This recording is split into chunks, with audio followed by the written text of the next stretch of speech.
Kan? Tapi bila kita ada kelemahan tu, kita berbalik. Kita fikir yang kita sentiasa ada Allah dengan kita. InsyaAllah.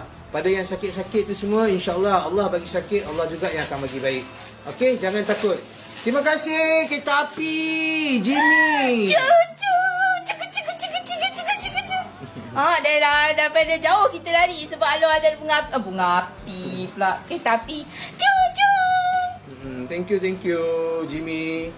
Hari ni Mr. Jimmy pun ada tu infak tu, insyaAllah. Kita nak pergi ngantor lah ni kejap lagi ni.